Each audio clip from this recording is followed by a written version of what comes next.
Good evening, Lifetonic Club community. It's Julie here. I'm just going to wait a couple of seconds to see if anybody's going to come on, follow along with me. If not, there's absolutely no pressure to be doing that. I wanted to start anyway. Hi Lizzie, how are you doing? Good to see you. So this is a quick kind of 30-minute intro to Pilates. So I'll go over some of the key things that will set you up for success on the mat. That's quite important and that you will probably hear me say all the time, things like neutral pelvis and spine. And maybe I'll explain some of, hey, good to see you. Hey Nick, BC, how are we? I'm just going over, so I'm just saying the format for the next kind of half an hour or so. Hey Wilma. It's just a little intro to Pilates, so explain some of the terms that like I say all the time, and if you might kind of wonder, hello, oh there's a little love heart, isn't that great? Yeah, this is better than watching the news. So what was I saying? Yeah, so I'll go over some terms. I'll go over neutral pelvis and spine. Neutral pelvis and spine is really important, but also it's really important to know that neutral pelvis and spine will be different for everybody. It's just a template that we work to, so don't ever get hung up on neutral pelvis and spine.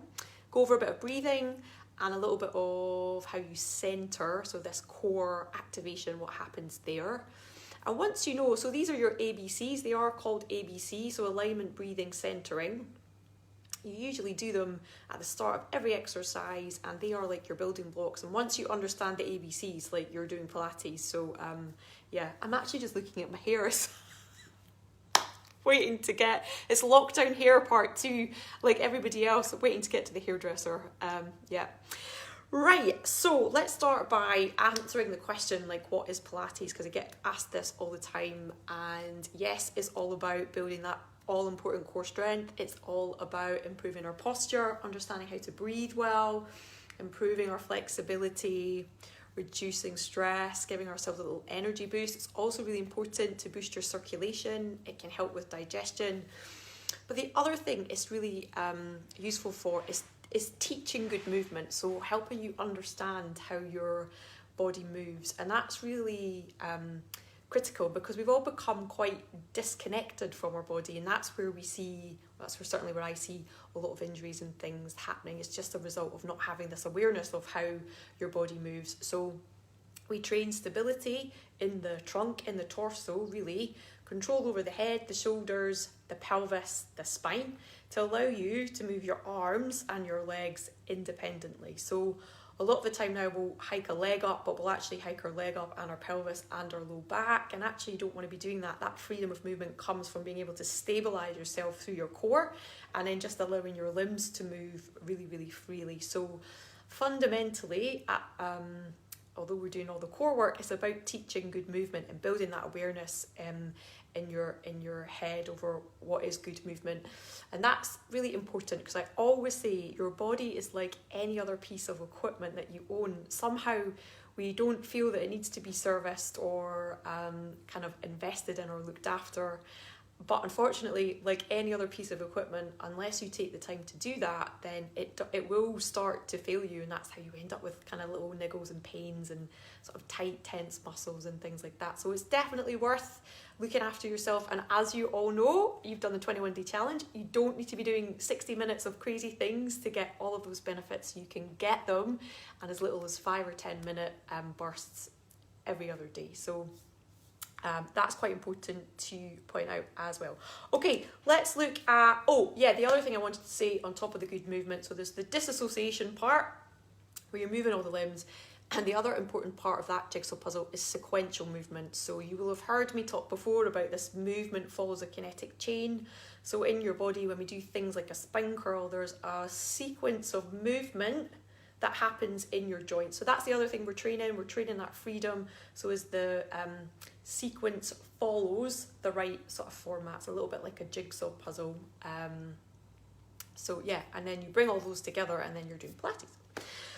Right, so A is alignment. Yeah, just if none of this makes sense, ask any questions as well in the little comments. I didn't want to get too heavy with it, but those are quite important things to know. And I think the teaching good movement thing is maybe something that you won't see in a lot of classes. A lot of teachers will just put you on the mat and put you through your Pilates paces, so to speak. But I think it's important to teach the good movement bit.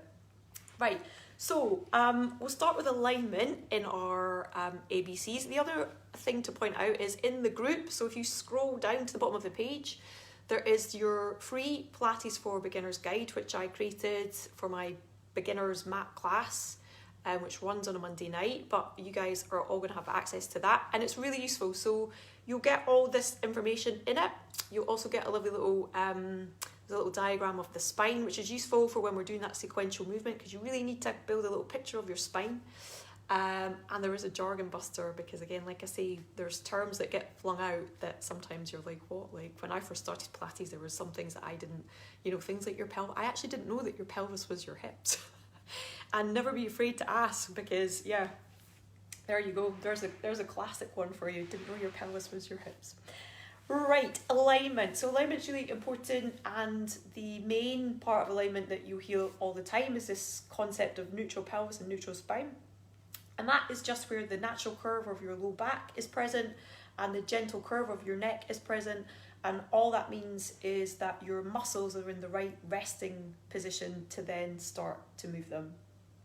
And that's basically it. So how do we find our nice neutral pelvis and spine? Well, we start on our back. I should probably I've got my big cardio on because I'm still in the winter mode. So you come to your back, hopefully you can see. The annoying thing about Facebook Live is you have to do the video with the camera parallel as opposed to YouTube, which is landscape, but never mind. So neutral pelvis and spine. I'm going to grab my cushions as well, actually, because this is quite important. So again, this is something that not everybody teaches, but it's part of that important movement, understanding good movement. So in alignment, in neutral pelvis, you're essentially just bringing your body into a nice balanced start position, because we want to work from as neutral a position as we can, so as we're working the body in a really balanced way. So the first thing to do is to start on your back, to find what neutral is to you. Now remember I said at the start, neutral will be different for everybody, and it should never ever be forced. So if you've kind of spent most of your life sitting, then it's going to be maybe harder potentially to hold a neutral, but just know that it comes. Remember, it's just a template. So you want to have your two hip bones nice and even, and you want to have the back of your head, the back of your rib cage, and the back of your pelvis connected to the mat. The heels are in line with your sit bones and the legs are parallel. So they're hip distance, but know that your hips don't start out here. Your hip bones are further in, so you'll be able to feel them, that sort of bony landmark just kind of coming out of in between the thighs. So you're not as wide in the hips as you ever think. So just bear that in mind with the legs. That's why we say heels in line with your sit bones, because it's a bit more of a truer measure. And then with the head, so I've got my pillow here, because if I slide down so you can see my head, the position of the neck is really important. So your chin should be in line with your breastbone. If you're tight in the shoulders, sometimes what happens is the neck extends, so the chin heads up towards the ceiling. So you kind of want to release the neck and have your chin in line with your breastbone. And if you are tight in the back, sometimes bringing your neck into a nice neutral position can be a bit of a challenge. So a cushion is really helpful here. It's just like maybe like a sort of inch thick, and you can pop it under your head, and then straight away it just allows you to bring that, just lifts the neck, the head, to allow you to bring your chin in line with your breastbone. And you should feel really open in your throat, you shouldn't feel closed off, and you definitely shouldn't feel like that chin is extending away up to the ceiling. So have a little play around with that, see how it feels for you, and then a little folded towel, if you don't have a cushion, works just as well, and is really useful. So that's the head and the neck. I'm okay without one doubt. So let's see. Yeah, heels in line with sit bones. We're hip distance and parallel. The arms are just lengthened. I'll move back up now so you can see the pelvis. This is fun. So the arms are just lengthened down by your side. Your collarbones, so we always talk about the collarbones. So the collarbones are nice and wide and open. So with that, we just mean when the arms are on the mat, they're just completely relaxed, and you just allow the shoulders to open. So the shoulder blades should be really heavy on the floor, and you're just allowing the collarbones to just widen towards the sky. So that's a nice kind of open position for the shoulders. The shoulders are released and relaxed. because the shoulder blades are being carried by the mat. Arms are just lengthened, resting down by the sides of your hips there. So the tricky bit is finding this neutral position of the pelvis. Like I say, you're looking for those two hip bones to be nice and even. So there's a nice little exercise that we can do to release tension from the low back to allow you to bring those two hip bones into place. So it's really easy. You will have seen us do this many times in the challenge. So you just flatten your back into the mat. So you use your abs, you tuck your tailbone underneath you, you lose your curve, and then you pass through neutral and you go all the way down towards the mat. So you take your pubic bone down, you'll see that my arch has increased. I can get my hand right under there now. And then that's it. So this is a really nice one for mobility into the low back. You're just sending your pubic bone down and then reversing, sending your tailbone underneath you. So you're just it's called a tuck and a tilt of the pelvis. And it's a lovely one just to set yourself up. So you can always do this before you start any session, just to warm up, release any tension in the low back, around the hips, around the glutes, start to connect to your body. And then when you feel that you've done enough and you feel that you're sort of limbering up a little bit, you can just stop and bring the two hip bones to that nice even point. So if you're at a spirit level, or often you'll hear teachers say, if you had a glass of water on your pelvis when you're in neutral, it doesn't have to be a glass of water, it could be a glass of wine, my preferred drink of choice. You're going to make sure that when your pelvis is in neutral, that glass will be full. And if you take your pubic bone down towards the mat, so you increase your arch, so then the glass spills out towards the floor. And then when you're flattening your back, of course, the glass spills onto your abdominals or onto your tummy. So that's what you're wanting to avoid. You want to keep that glass nice and level with the whatever's in it, wine, gin, water, inside the glass. So that's your tuck and your tilt to release your low back, to help bring you into your neutral position of the pelvis, turning our attention to the upper body. So you can see I've got a tiny little arch in my low back there, my gentle curve. My ribs feel relatively connected, but I'll show you a couple of things that we do to just release the rib cage and the shoulders the same way we've released the pelvis there. So you bring the arms up just in line with your shoulders, and then from there you're going to reach up as if you're kind of picking something or reaching up towards the ceiling. Pay a little attention here. Sometimes what happens is the ribs flare, so that's okay. You're just going to notice that, and then you're going to release the shoulder blades to the mat. And as you do that, draw the rib cage back down towards the floor. And the next time you lift them, next time you raise the arms, if the rib cage is flared, imagine it's tucked into the waistband of your leggings or your shorts or whatever you've got on, jogging bottoms. Try and keep that rib cage drawing down onto the pelvis. So you reach up. So again, this is this disassociation. So all you're really doing is moving your arms. You're reaching them up. The shoulder blades are wrapping around your rib cage. And then you're just releasing your shoulder blades back to the mat.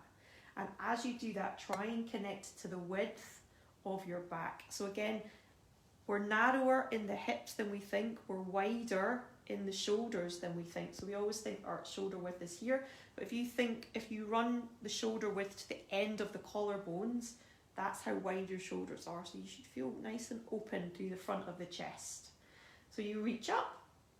Shoulder blades move around your rib cage. As you reach towards the sky, the shoulder blades are off the mat. And then as you lower them back down, you spread the shoulder blades on the mat. The shoulders, the arms will widen away from one another. And this is just a way to get into that nice neutral position in the upper body, release any tension from the shoulders. So the neck obviously is connected to the shoulders through the rib cage. So this is why we would take a move like this, the same way you do your tuck and tilt with the pelvis. You're just releasing tension here from your shoulders, connected to your body. And once you feel that you've done enough of that and you feel a little bit released, then you bring the arms down. So now you should feel nice and open through the front of the body, collarbones are wide, base of the throat is nice and open. And the last bit you have to worry about now is the neck. So a nice way to release tension from the neck, and hopefully you can see me, just move down a bit. we just take some nice rolls of the head on the spine here. So this is really nice. We go from side to side and we go from front to back, and you're going to try and hold your, staying nice and neutral. So all that work you've done to open the shoulders, to find your neutral, you're going to try and keep that awareness, keep that sense of neutral, and then you just let the head roll one way and you come back to center. The head stays on the mat the whole time and you just roll the other way and then you come back to center. So you can do that as many times as you like. You can do this at any point in the day if you feel like you just want to move any tension out of the neck. Keeping that rib cage joint down, keeping that pelvis level, shoulders open and relaxed on the mat. And once you've done a few of those each way, then you're going to take the tuck and tilt of the neck. So this kind of like what you do with the pelvis. Imagine you have like an orange or something underneath your chin. You're just going to keep your head on the mat, so the head doesn't lift off the mat when you do this. You just pivot down. So you take your chin towards your chest, and you'll hear like my throat, you kind of cutting off your throat a little bit, so you have to be careful. So imagine you're squishing your orange, keep that rib cage drawing down. So again, watch for any tension coming on through the shoulders, through the ribs. And then release back to neutral. So bring your chin back to your breastbone, and then keeping everything neutral, take the chin up towards the ceiling. So again, you're just pivoting your head on the back of the cushion or the mat and bring it back to neutral. So that is how you find a nice released position through your neck, the same way you do your tuck and tilts in the pelvis. So super easy. And obviously you can do this a lot quicker. I'm just going a little bit slower to explain what's happening. So easy when you know how. So that's alignment, neutral pelvis, neutral spine. Nothing to it. Good. So breathing. So I think we did a section on breathing in the Q&As when we did the 21-day challenge. So the breathing in Pilates takes a while to get to grips with, but you can practice just by sitting or lying in relaxation position and placing your hands on your ribs. So we breathe into the ribs. So the ribs act like an accordion. When you breathe in, the ribs expand like an accordion expands. And when you exhale, they shrink back in towards one another. So the rib cage is kind of drawing in towards one another, never forced, just softly. And that's like acting like your corset.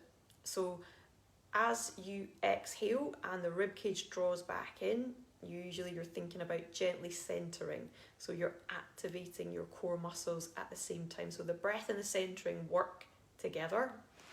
But to practice the breathing into the ribs, because it is different from just your normal breath in, breath out, you pop your hands on your ribs, so 4 fingers to the front of the rib cage, and the thumb goes on to the back here.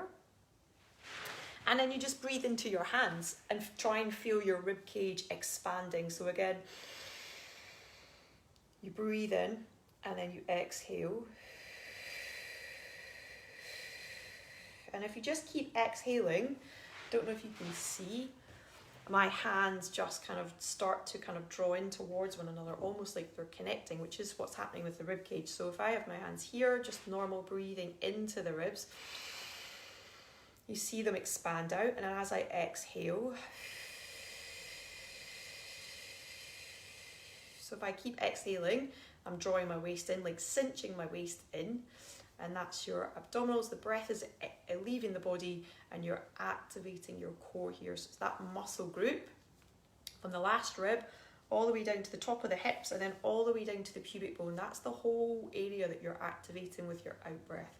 So yeah, the breathing in Pilates, it's called lateral thoracic or rib cage breathing, into the ribs and then out through the mouth, always through the mouth. And then you're centering, so you're drawing your belly button down towards your spine as you breathe out to get your connection to your center. So remember, we are, in terms of our core, activating the smallest muscles that sit closest to the spine, the ones that are really deep in. So not the 6-pack muscles, the ones that sit underneath that. And they are all connected through your fascia system, which without getting too technical is just a big sling that holds all your muscles together. So that's why the breath is really important. So in terms of, let's see, the core activation, so we'll have a little look at what breathing and centering looks like on the mat. So The reason it's called centering is because you're drawing everything into your center. So again, if you think of that corset muscle or that corset wrapping around the waist, everything is drawing into your center. So you're creating this stability around the pelvis and the low back, the low spine, to then be able to move your limbs safely or freely, and the pelvis and the spine and the back is supported. So if you're in neutral pelvis, neutral spine, and you've set yourself up, you're going to breathe into the ribs. So again, you can feel the ribcage expand on the mat. It's quite nice to do here. Allow those ribs to widen. Just always take your time with it. Never rush it. It's really important that you feel these connections because they are really important in Pilates. And then you exhale, so feel the ribs just knit back in towards one another. And then at the same time, you're going to start to hollow out. So as the breath goes out, the belly button draws down. So you can do that actively. And the abdominals start to wrap. So they wrap front to back and they wrap side to side. So you hold that connection when you're centering. So keep thinking of that belly button staying down towards the spine as you take your next breath in. So you've got that little base of support. You breathe into the ribs again. And then you exhale. And then you keep thinking of that belly button drawing down towards the spine, but you keep the upper body nice and released and nice and relaxed. So the core muscles in play here are your diaphragm, your transverse abdominal, which is that corset muscle that I'm always banging on about. There is a really good blog post on the corset muscle. The rectus abdominals, which are your six-pack muscles, but they get recruited last if you're doing it properly. Your multifidus, which is your set of spinal extensors on the back. They run all the way up your spine, from the base of your spine to the top. Your internal and external obliques, so they're really important stabilizing muscles in rotation. And last but not least, everybody's favorite, the pelvic floor. So I'm going to share a video. There is a video created it's in the Lifetonic video library, and it's on how to engage your pelvic floor. So I'm going to share it in the group so you can watch it. It's the usual 10 minutes, but again, it's a really important video to watch. Everybody has a pelvic floor, men and women, and there's a bit of a misconception that the only people that need to work the pelvic floor are ladies because of the pregnancy journey, and that's just not true. So your pelvic floor sits underneath you like a seat, and it's responsible for supporting all of your internal organs amongst other things, and it is co-contracted with your transverse abdominal. So that's that deep corset muscle, which is why the breath becomes so important. Anatomically, your pelvic floor is different if you're a man from a woman, and there is a different way to recruit it. So that little video that I've made explains how you recruit your pelvic floor if you're female, how you recruit your pelvic floor if you're male, and it takes a little bit of practice. So in that video, there's some exercises that you can do to practice. So your exhale, your centering, and your lift through the pelvic floor. So it all happens like super quickly, which is why, again, it's kind of important to understand this and take your time to get it. So my recommendation after having watched this would be to lie on your floor, try it out, see if you can organise your spine into neutral, see if you can just take some focused breaths into your ribcage. Don't overthink it. When you overthink it, sometimes you start to hold tension. You don't want to do that. Just allow the ribs to open and close. Just lie on the floor, breathe into the ribs, let them open, let them close. And then once you feel okay with that, start to think about the ribs opening and closing, and at the same time you're going to think of centering, so belly button to spine, using that core connection. And then if you feel confident with that, you can add in things like your pelvic floor. So you're just going to lift through your pelvic floor. And again, if you watch the video that I'll share, that's the video that will tell you how to recruit your pelvic floor, whether you're male or whether you're female. And that gives you all of those things together, that base to move from. So things like you can then come into your single knee folds, moving from that strong center, your back is supported, you should be released in the upper body. So if you're engaging properly through your center, shouldn't be bringing on any tension in the neck, the shoulders and the jaw. And that's more or less it. So that's the ABCs. What was the other thing? I think we're okay for time. So that was the ABCs. Yeah. All of this is recapped in the beginner's guide. So definitely have a little look at that and let me know if you've got any questions, if this is all making sense, or if you're just like, no, I have no idea what she's on about. But important not to overthink it. So yeah, your training stability. So that is the stability to allow you to move in that really kind of nice, free, sort of fluid way. So that more or less, that's it really. That's your intro to Pilates. So I would do, like I say, I'll share the pelvic floor video, how to recruit your pelvic floor. And there is a Pilates for beginners workout that I will share as well. And again, you can follow that along and practice all of this and see if you can get all coming together. Don't overthink it. Remember to exhale, center, and we're done. That's Pilates. Right, drop any questions in, and thank you so much for being here. Had a bit of a stressful week last week with the technical side of things. I got let down actually really badly. I'm not going into the detail of it, but it's all getting sorted now, so I apologise for the delay. I did everything I could to try and rescue it, but it wouldn't have been right to launch. So I decided to not launch, and I read a quote a while ago that said, don't rush something that you want to last a lifetime, and I definitely want this to last a lifetime, and it wouldn't have been ready for you, and I wouldn't want you to have a bad experience, definitely not. So thank you for joining this group and persevering with me until we get up and running, hopefully on track for, not that, I'm so hesitant to say a date, but it's very soon. We'll say that, suitably vague. All right, hope everybody's staying positive, wherever you are watching this, UK, Scotland, whatever, and I look forward to seeing some faces very, very soon. Thanks for being here, and yeah, any questions, pop them in the comments and I will get back to them. Have a good Tuesday night. You're so welcome. Lovely to see you.